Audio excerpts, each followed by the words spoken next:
beginning to sound one. Start with Bill, yeah. Pretty quick one, I suppose then. Would you support a public inquiry into COVID? Here.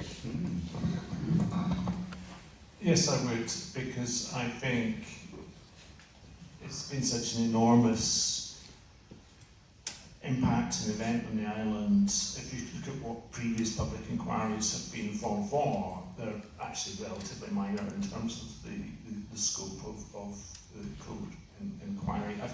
What I would say though is it needs to be done constructively and look at it from all aspects. But I think there's a number of learnings, and I think we may well, we hope that we'll never have another pandemic, but we may be faced with another one. So actually I think there's a lot of reasons why you would have one.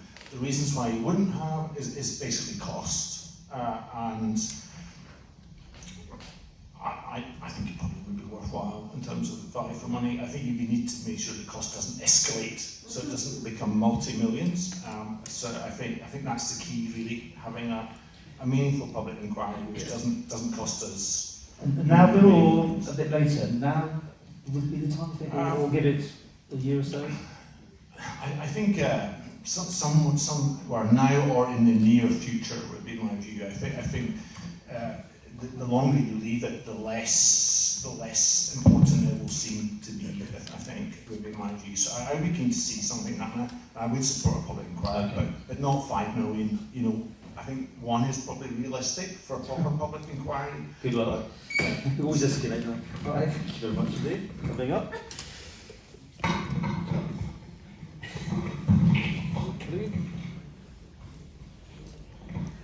Actually, no, I wouldn't support a public inquiry. I think it's a complete waste of money. I think hindsight's great, looking back, and I actually think that our government did a tremendous job and worked incredibly hard during that time.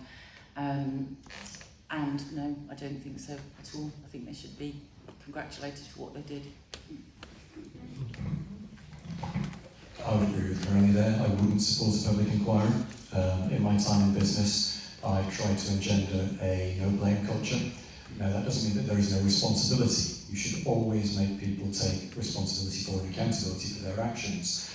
But in my experience, events like this typically turn into witch hunts, and it's very easy in 2020 hindsight to question things that were done. I fully support the review. I think it's absolutely vital to avoid repeating mistakes, that we learn from what's done, but we cannot look back and use information now to second-guess decisions that were made at the time. I agree that compared to everything else, our government did a tremendous job. Could it have been better? Absolutely. But was it the right thing at the time? I believe so. I don't believe that a public inquiry would be value for money. Thank you. Okay. I think this question looks at 2 questions, really. It's acting in the interest of the public, and then to be seen acting in the interest of the public. And I think an inquiry of some independent nature definitely will help that latter view of it being seen that we're acting in the interest of the public. There's so much learning to be done, and it seems plausible that we could always have another type of pandemic or some other type of highly disruptive sort of incident that affects global logistics, travel, everything. So from my point of view, I think 5 million we can do a lot of other things with on the island. But I do believe that we should talk about it pretty soon. We should let people feel like they have some engagement, they can be involved, and we should be sort of make sure that we take thoughtful feedback from it and try to figure out how to move forward with that. Thank you very much. There's clearly a need for an inquiry, and a substantial inquiry, a meaningful inquiry. Absolutely agree with that. But in the position we're currently at in COVID, and it's not all over yet. We've got a way to go going forward. We've still got. I had links with Sierra Leone, and I know they're running at less than 2% of the population being infected, and less than 1% of being vaccinated. We're going to see this echo coming out of some of the poorest countries on the planet for some time to come.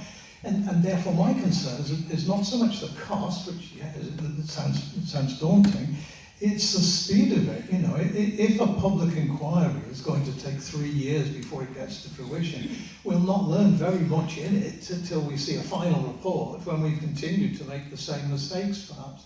So I would be very keen to see something quicker than that. And therefore I'd have to think long and hard before saying, yes, let's go for a full public inquiry, 5 million, 2 years or something. That side of it, the slowness of it, would concern me. We've still got lessons to learn that we can apply now. Connor. Thank you. Yes, I would certainly be in favour of some sort of review to see perhaps where mistakes were made and where lessons could be learned for future kind of disaster and emergency planning, if you like. I think in the context, the last 18 months, just over 18 months, it has been absolutely unprecedented. So I think that largely the response was positive. So as I say, whilst I would support some sort of review, I don't think a public inquiry would be correct. I think that money could be better spent elsewhere. Not just the money aspect of it, but the time as well. So the kind of officers' time, everyone's time involved with that, I think could be better spent on other areas of kind of development. I'm not totally convinced that the means will justify the ends and the results. I think a few people have touched upon it as well, is where do you start and end with this? There's a danger we could end up throwing good money after bad. If we are a year down the line and something else happens, do we then restart an inquiry? Do we call for a new inquiry? I just think it could be potentially massive. So as I say, I'm not convinced that the means will justify the ends. Thank you. You need to learn from experience. You need to be reviewing all the time, and it might be something you did this morning. It might be something you did last year. It might be something you did 10 years ago. I think from a straightforward perspective, you need to be able to look back and say, what did we do right? But more importantly, what did we do wrong that we want to make sure we don't do wrong again? So I don't think that's a public inquiry, but I do believe the public have got to have a voice in any review that takes place. Okay, that's everyone.